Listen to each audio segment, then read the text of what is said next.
Hello and welcome back for another military reaction. It's actually been quite some time since we did the last military reaction. Of course, we did Tomb of the Unknown Soldier and etc. and a history behind it, so that still qualifies as military.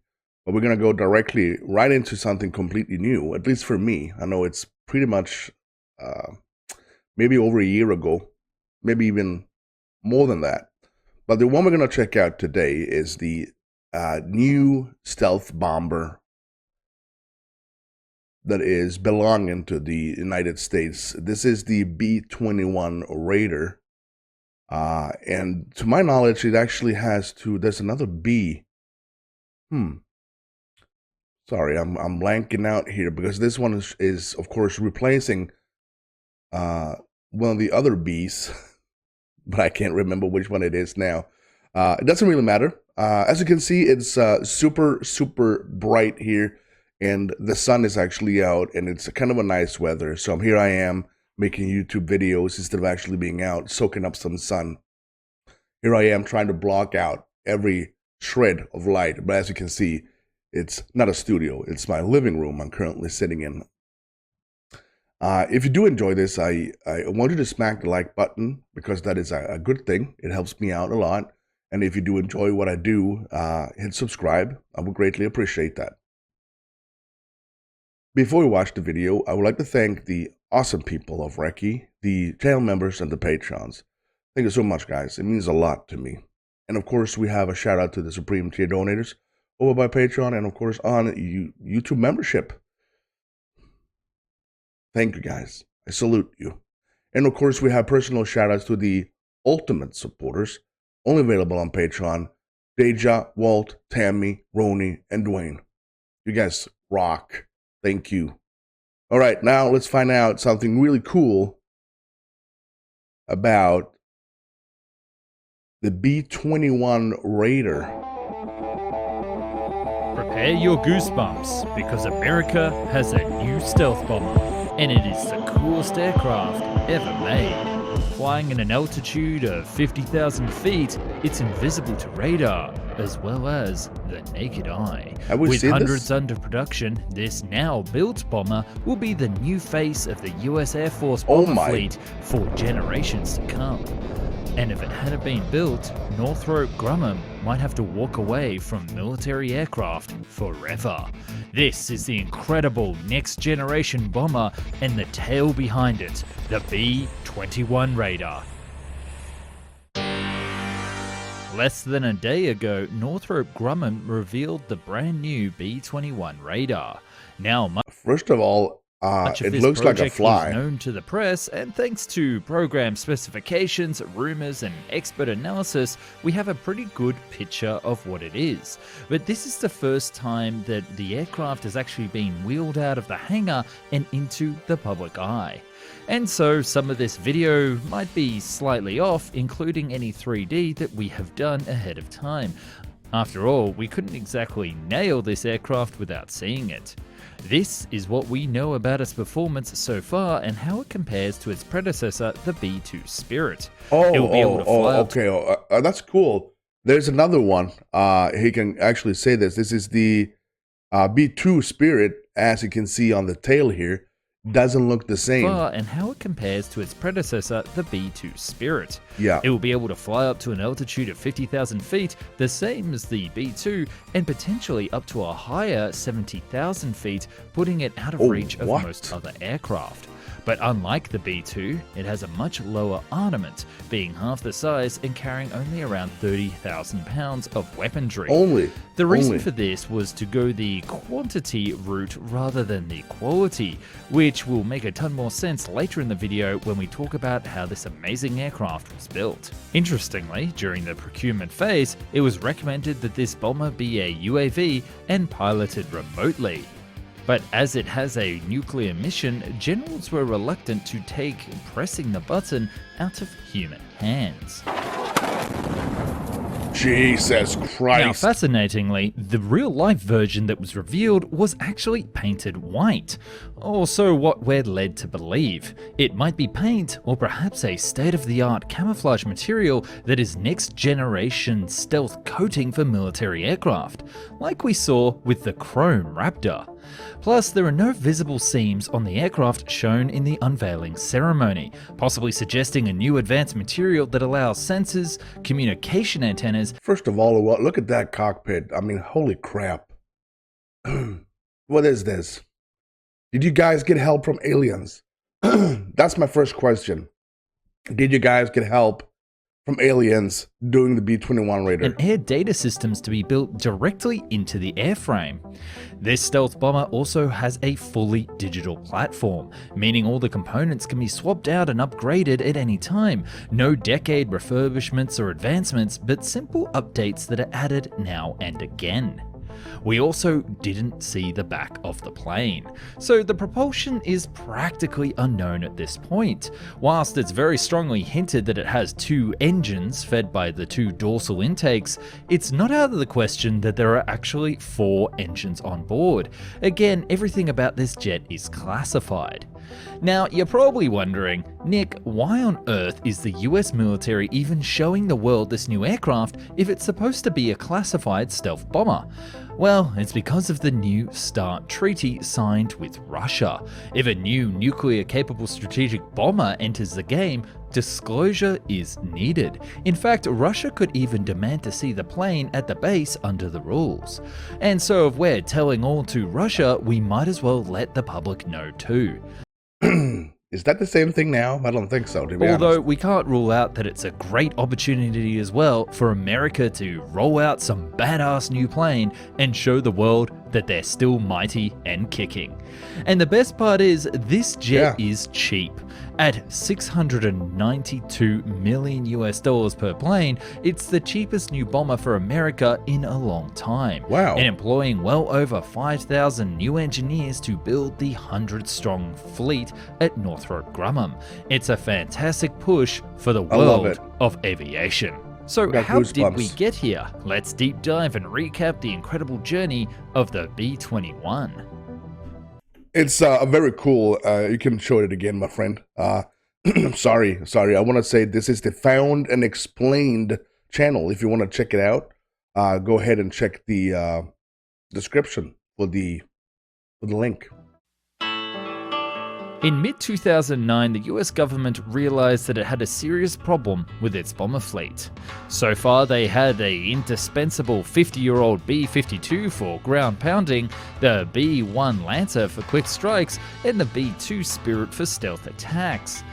The issue was, the B-2 Spirit was supposed to be the replacement of the B-1, as well as the B-52, but it was far too expensive.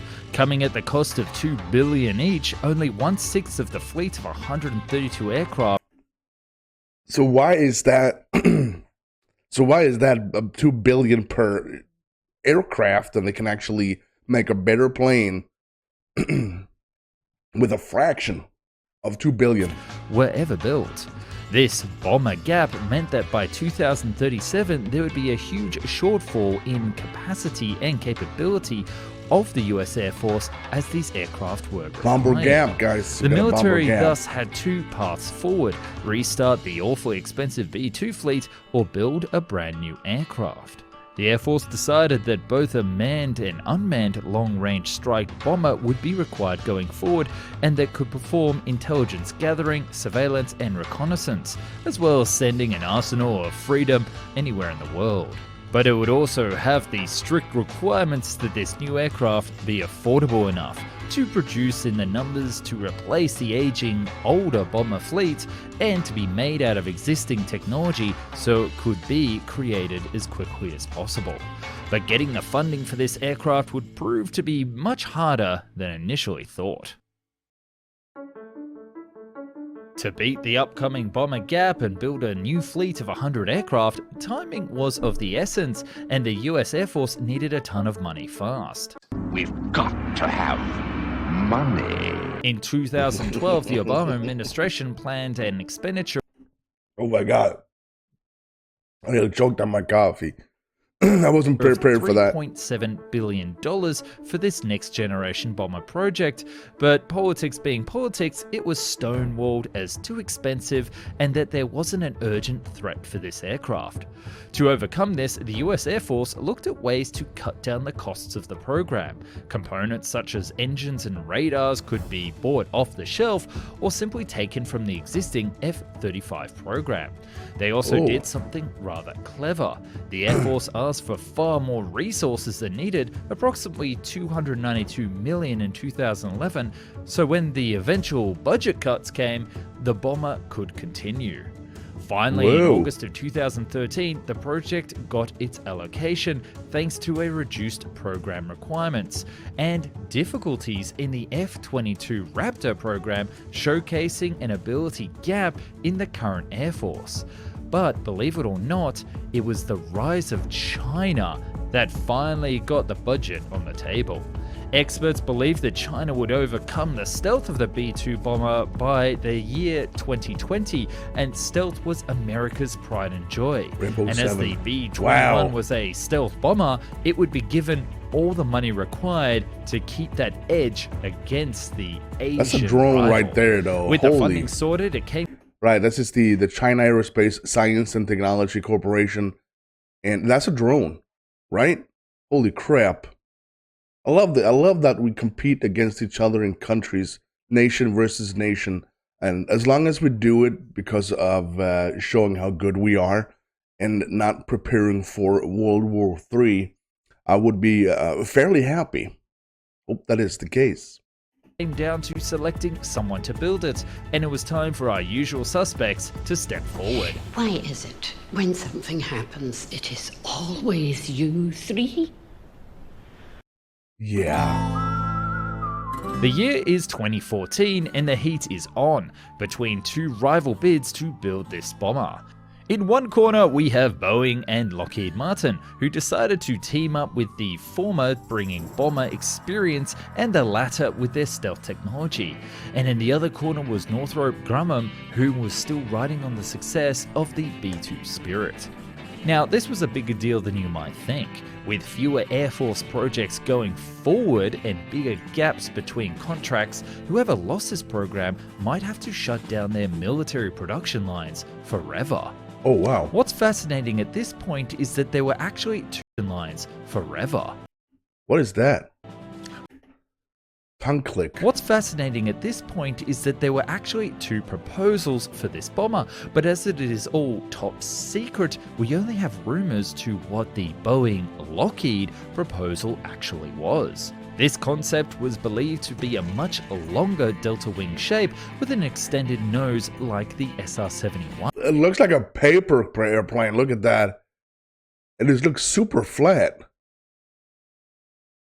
Wow. It would have two dorsal fin engines on top, and it would have a similar capacity and range as the Northrop concept. Boeing & Co. got as far as flying a smaller demonstrator in Texas of 2014, adding much to the rumors of UFOs in that area. Again, this could be completely wrong, and I'll likely remake this video in 50 years once the real story is finally released.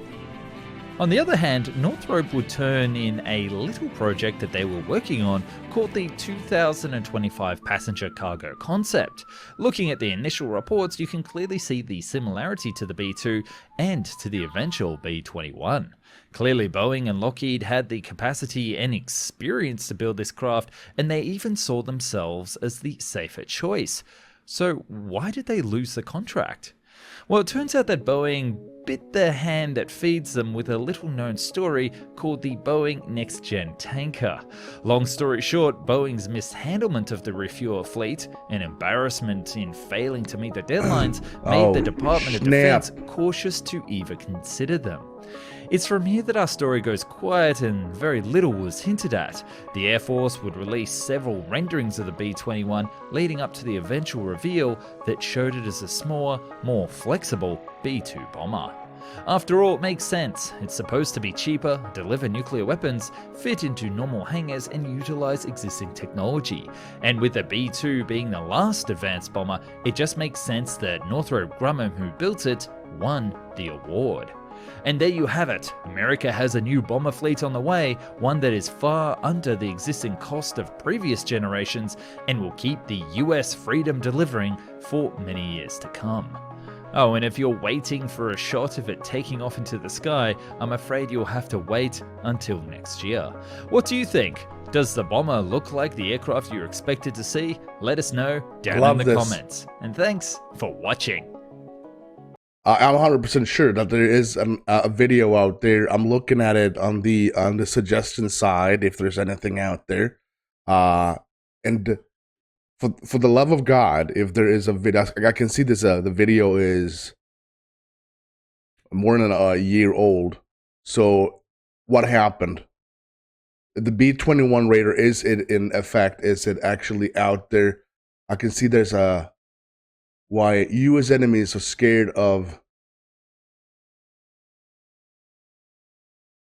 Wow, look at that. I'm looking at this now. It's the world's first 6th-generation aircraft, a remarkable feat of engineering and manufacturing that promises to strike any target anywhere in the world. It's the B21 Raider, and on December 2nd, 2022, the United States officially revealed its next strategic bomber to the world. On November 23rd, 1988, the United States Air Force officially revealed the world's first stealth bomber. While the F-117 had already been flying for years prior to this, the B-2 was a seismic shift in aircraft design and capability. This bomber cut an impressive and intimidating figure as it rolled out of its classified hangar. Unlike the F-117, the B-2 was a sleek, almost organic-looking aircraft with a fraction of the radar return of the Nighthawk. Its advanced radar-deflecting design made possible by dramatic improvements in computing.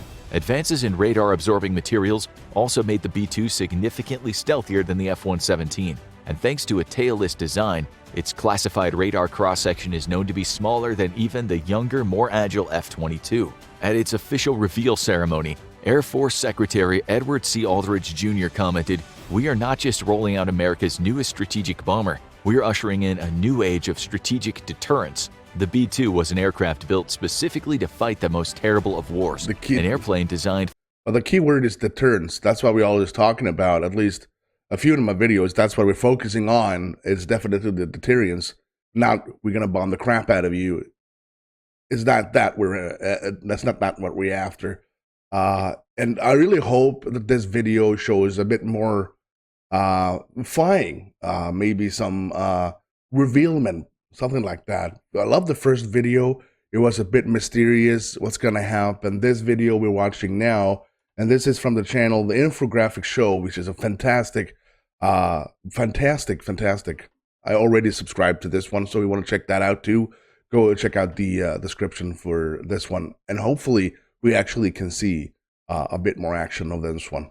For the apocalypse itself, with a mission to penetrate deep into Soviet territory and destroy Soviet nuclear missiles and command posts before they could be fired at the United States and its allies. In the words of Secretary Aldridge, "It is America's enduring hope and prayer that this magnificent aircraft will never fly in anger." The B-2 would, in fact, fly in anger, though thankfully it never undertook the very mission it was designed for. Now, nearly 40 years later, the B-2 is passing the torch, but the B-21 isn't just an upgrade from the venerable B-2 stealth bomber, an aircraft that remains in a league completely of its own. It's a seismic shift in air power. Details on the B-21 are highly classified, but some capabilities of the aircraft are known or can be extrapolated from analysis of Air Force requests over the years as the B-21 took shape. The name Raider comes from the famous Doolittle raid in World War II. Shortly after the attack on Pearl Harbor, the United States was rallying for war, but morale was severely impacted by the stunning surprise attack that crippled the Pacific Fleet. In order to raise fighting spirits, the United States launched a top-secret raid against Japan itself. The raid was fraught with incredible risk, and there were many that opposed it from conception. It required 16 B-25 Mitchell medium bombers to be retrofitted for launch from an aircraft carrier, meaning that a great deal of their self-defense equipment and other pieces of hardware had to be scrapped to make the planes light enough to launch from the limited deck space. The planes would in effect be almost defenseless against Japanese fighters and carry only a small payload. a purely symbolic gesture that would have no effect on Japan's warfighting capability. But the greatest risk was the loss of the USS Hornet, one of the Navy's few aircraft carriers and a critically needed resource to defend against further Japanese attacks in the Pacific. In order to get close enough to launch the 16 bombers, the Hornet would have to get very close to the Japanese islands, putting the entire task force at serious risk. However, despite causing only moderate damage in Tokyo and the surrounding areas, the Doolittle raid caused U.S. fighting spirit to soar, while demoralizing Japanese citizens who realized the U.S. Navy could hold their home islands at threat. The B-21 Raider takes inspiration from the Doolittle raid in one specific area: the ability to hold any target anywhere in the world at threat. And at its unveiling ceremony, that's about the deterrence. This is going to be a very long video. If you're still here, let me know in the chat or the comment section. Recky, still watching? I needed that. U.S. Secretary of Defense Lloyd J. Austin hinted at one of the B-21's most significant capabilities. While the B-2 remains a daunting threat to any nation's air defense network, it has one glaring Achilles heel. The B-21 is set to change requires logistical support to penetrate deep into enemy territory. Its unfueled range is just over 6,000 nautical miles, likely less than that when it's loaded with heavy ordnance. This is fine for penetrating into Soviet airspace over the North Pole from bases in Alaska, but a significant problem for America's biggest modern strategic challenge: deterring Chinese aggression in the South Pacific. In defense of Taiwan, the United States would have to fly the B-2 from airfields well outside the range of Chinese ballistic missiles. Airfields in Japan and South Korea are all under threat from Chinese short and medium-range ballistic missiles, while Guam is under threat from China's longest-range ballistic missiles. Realistically, the B-2 would be able to fly from friendly airfields in Australia, or more likely, the continental US itself. This is not unprecedented, as the B-2 undertook many bombing missions against Iraq's military from inside the continental US in the past. But herein lies the B-2's vulnerability. The aircraft requires in-air refueling to accomplish these tasks. While the U.S. Air Force is well equipped for the mission, with the largest tanker fleet in the world, the tankers themselves are a dead giveaway to any enemy with long-range detection capabilities. While the B-2 may be extremely difficult to spot on radar, its tanker supports are not. And a sophisticated opponent such as China could likely predict the general flight path of a B-2 with careful monitoring of U.S. tankers in case of war. The B-21 is set to change all that. While giving no specific details on range or capabilities, Secretary of Defense Lloyd Austin specifically mentioned at the reveal ceremony that the B-21 can hold any target anywhere in the world at threat with no logistical support. This is a significant capability and strongly hints that the B-21 will be able to fly from safe U.S. airfields far outside the range of enemy ballistic missiles to strike at targets without giving up its presence by requiring direct tanker support en route. It's believed the aircraft will achieve this incredible capability by fielding much better engines than its predecessor, with specific comments by Secretary Austin that the B-21's engines were extremely efficient. This would go in hand with reports over the last 5 years that the B-21 was having setbacks due to engine design, with manufacturer Pratt & Whitney raising specific issues with the design team or air intake. In order to maximize stealth and defeat enemy infrared weapons and sensors, stealth bombers place their air intakes on the dorsal side of the aircraft rather than the ventral like a traditional aircraft. The engine cowlings themselves also need to be very specifically designed to minimize any possibility of radar waves being bounced off and back to the receiver. Indeed, if you look at the intakes,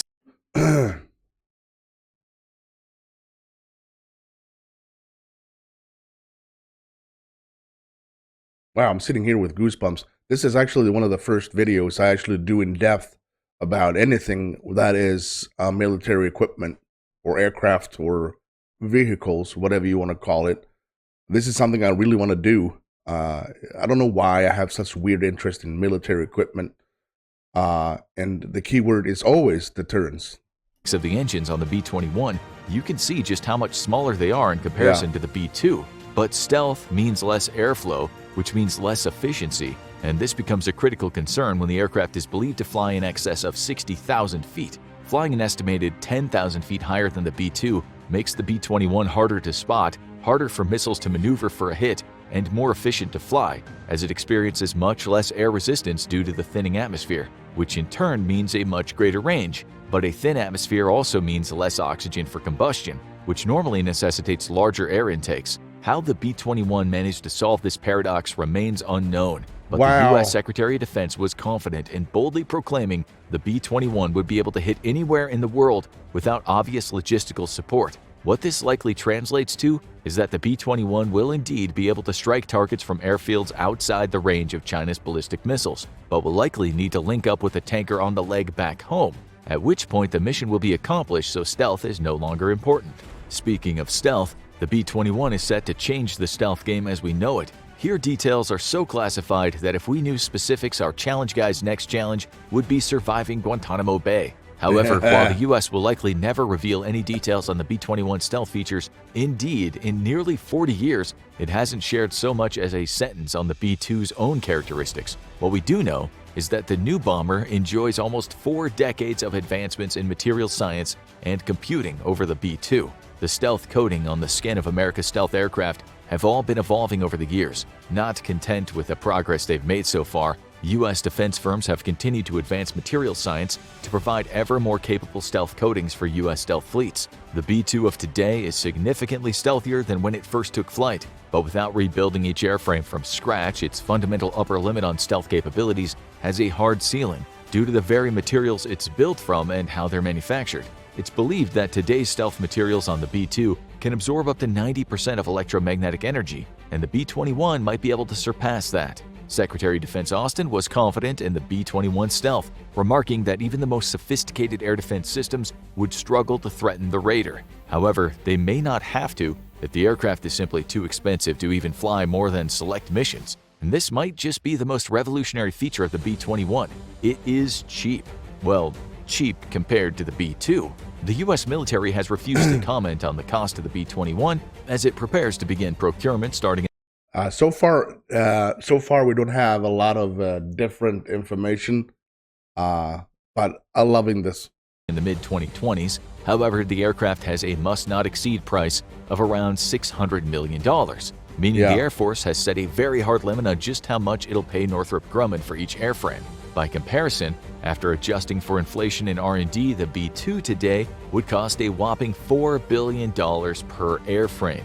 A lot of capability for an absolutely insane price. Like the B-2, the U.S. Air Force plans to buy over 100 of these aircraft. However, unlike the B-2, the Air Force actually means it this time. The B-2, like the F-22, was a victim of its own success. The aircraft was so capable that after the collapse of the Soviet Union, there was simply no need for it. Thus, the Air Force slashed its order down to just under 24 airframes. Today, though, the threat of war with China in the Pacific is not just likely, but almost certain, and the U.S. once more has a great need for a large fleet of very sophisticated aircraft. China has adopted a strategic doctrine of anti-access area denial, with the express purpose of not defeating the U.S. military, but simply making the cost to operate within the sphere of China's regional strategic goals too high to bear. Legacy bombers such as the B-52 and B-1 Lancer are simply too vulnerable to Chinese air defenses, and America's fleet of B-2s are too few in number to effectively deter China. That's why the U.S. Air Force wants a significant quantity of B-21s, at least 100 of them, in order to create a credible deterrent. Purchasing the aircraft in such a large quantity will make the B-21 far more affordable than the B-2 ever was, allowing for economy of scale to kick in. For anyone unfamiliar with the concept, economy of scale means it's cheaper to build large amounts of a good rather than small quantities, as production processes become more refined and efficient over time, and development costs are spread out over a large number of purchases. This was the original dream of the B-2, until the Soviet Union made the mistake of allowing its Eastern Bloc allies to start wearing Levi jeans and watch Knight Rider, leading to the entire communist experiment collapsing in on itself a few years later. The B-2 is an absolute princess, costing the U.S. Air Force a truly criminal amount of money to operate and maintain. The aircraft is so delicate that it needs its own specialized air-conditioned hangar when deployed outside the United States. And while details remain classified, it's believed that just to get it off the ground, the U.S. Air Force has to give it the "you is kind, you is important" speech from the help.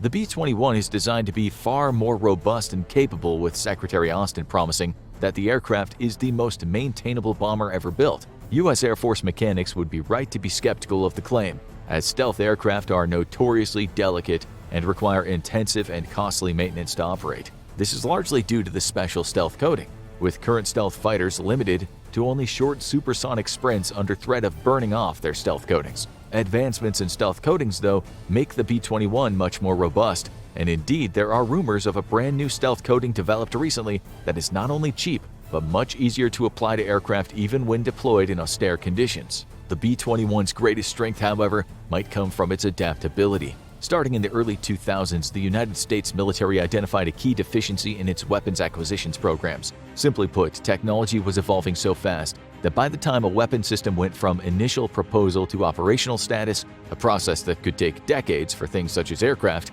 many of the elements of said weapon system would be obsolete or significantly behind current tech. This would leave U.S. forces vulnerable to enemy systems.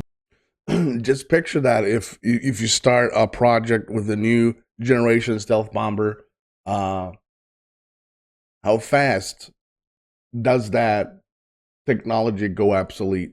I think that's the rush that everyone is going for, because we have this now, and this is the state of the art. It's the best generation that we ever can create it, and 10 years later, there is some dude somewhere else in the world just comes up with something completely different, and that's going to be the next generation, and that's all the bombers are obsolete, and it's insane. More recently acquired than its own, and is a fundamental reason why the F-22 is being retired so early. To solve this problem, the U.S. adopted an open architecture design philosophy, which meant that future combat systems would need to be designed in a way that individual components could be replaced over the system's lifetime. The F-22, for example, has many avionics that are quickly falling behind, but due to the way the aircraft was designed, it's either impossible or simply too expensive to replace them with modern systems. The B-21 averts this problem by being built from the ground up with open architecture in mind, allowing the stealth bomber to remain extremely relevant for decades to come and overcoming a huge limiting factor of the current B-2 bomber. Wow. This is not the only modern warfighting doctrine that the B-21 was built to adopt, however. To combat future threats, the U.S. has evolved its Cold War-era air-land battle doctrine to all-domain operations. The old air-land battle doctrine combined air assets with ground forces to conduct deep, penetrating strikes directly at the enemy's rear areas and command posts, throwing the enemy forces into disarray, which could be exploited by aggressive ground forces. Designed to counter Soviet doctrine of fielding overwhelming numbers, air-land battle exploited the heavy top-down command structure of the Soviet Union to sever units from higher command, and proved to be one of the most decisive military doctrines in history when the U.S. military and its partners dismembered Iraq's massive military in Desert Storm at a truly negligible cost to friendly forces. All-domain battle is the natural evolution of air-land battle and proposes that the U.S. forces operate across all domains simultaneously to create conundrums for the enemy and exploit the opportunities they present. By engaging an enemy across land, air, sea, subsea, space, and cyberspace, enemy forces are forced to defend against all domains simultaneously, likely leading to defeats in at least one, which can be quickly and savagely exploited. Living in this type of modern world, everything here is, like he says, if we lose one of these, we're gone. So much to protect. The B-21 is designed to seamlessly integrate into future battle plans by being a multi-role platform, a capability which no previous bomber has ever matched. Not only is the B-21 capable of performing strategic bombing in heavily contested battle spaces, but the aircraft can also be used as an intelligence-gathering platform. To create a more robust battle network, the B-21 can also act as a battle management tool, creating resiliency for U.S. forces as U.S. assets are increasingly attrited in combat operations. The bomber will even be able to guide other aircraft or ground force weapons to their targets, essentially acting like a forward observer from behind enemy lines, a daunting proposition for any adversary. The Raider also has the capability of integrating directly with Allied forces, meaning that it won't just be guiding U.S. weapons to targets, but those of its allies and partners as well. This is a truly formidable capability, given that the true strength of the United States military is not its own might, but the fact that no matter where in the world it fights, it's going to bring a lot more friends to that fight than any adversary. Integrating those forces, however, has always been a challenge, and the B-21 promises to not just be lethal on its own, but greatly enhance the lethality of America's allies and partners. Like in 1988, it's America's sincerest hope that the B-21 never fly in anger, The greatest value that the United States could gain from this astonishing feat of engineering is not the destruction it can wreak on enemy forces, but preventing a conflict from ever arising in the first place. In the words of Secretary of Defense Lloyd Austin, we are again making it plain to any potential foe, the risks and costs of aggression far outweigh any conceivable gain. Now go check out why does the B-2 stealth bomber cost $2 billion, or I gotta say, there was definitely one of the longest videos I did on one subject, but I had to. The second video didn't give us a lot more information. However, I enjoyed every second of it. Let me know what you think about this amazing, amazing B-21 Raider. Next generation stealth bomber. Deterrence. Am I saying that correctly? I think I am. Well, if you're still here, let me know in the end of the video. And if you did enjoy all of this, smack the like and, of course, bomb that subscribe button if you haven't done already. Please. Thank you so much for watching. I'm Recky. You stay safe.